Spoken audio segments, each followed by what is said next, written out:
Thank you, everyone. Good evening. I too would like to acknowledge the traditional owners of the land in which we meet and pay my respects to their elders, both past and present. Thank you to the Business Chamber for the invitation to all the candidates this evening. As a lifelong local, I understand the concerns that the local community faces. 4 generations of my family live in the electorate of Heathcote.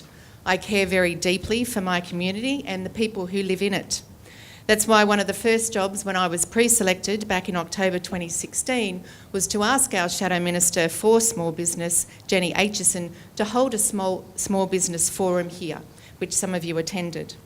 New South Wales Labor has now conducted small business consultations in 40 sites across New South Wales, because you're 97% of all business in New South Wales, and very important. Locally, overdevelopment has run rampant and changed our family-friendly leafy suburbs. We can't walk where we want to, play where we used to, or park where we need to. And this affects you as small business too.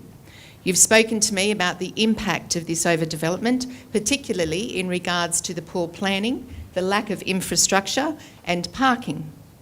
As a beneficiary of local schools and TAFE, I understand the importance of funding education in New South Wales, and that's why New South Wales Labor has committed 600,000 free TAFE places for courses which are relevant to sectors experiencing skill shortages, which will help young people gain the skills that they need for their first job, retrain or gain new skills for people, and ensure that New South Wales has the skilled workers to drive the future growth of our economy. Having a quality vocational and educational institution such as TAFE New South Wales is imperative to you as small business owners who do not have the time to train on the job.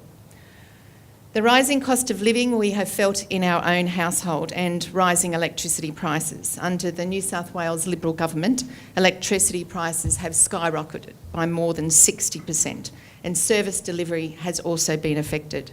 Small business feels this pressure too. Just recently we had a 13-hour blackout in our local area that saw local businesses having to throw out their produce and local families having to clear out their fridges. This is not acceptable in 2019. And if elected, a New South Wales Daily Labor government will re-regulate the electricity industry and reduce electricity prices too.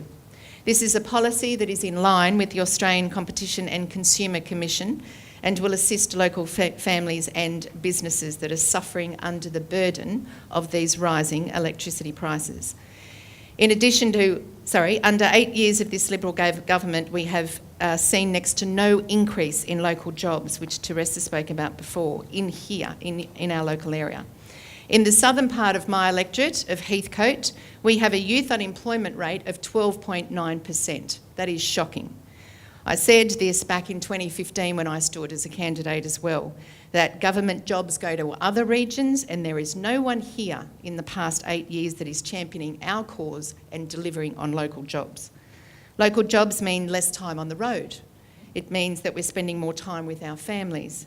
Our quality of life is impacted by our lack of local jobs, as it creates more congestion on the roads, which is something that keeps us all from getting home to our families each night. I am sick and tired of sitting back and watching the multi-million-dollar companies and the SCG Trust be prioritised when we need funding for local infrastructure, for local services, for schools, hospitals, and we deserve a better quality of life here. It's time that we have local representatives that care deeply for our community and each and every one of you that live in it, and our small businesses. I am very proud of my community and hope I will get to work with you all following the election on March the 23rd. Thank you.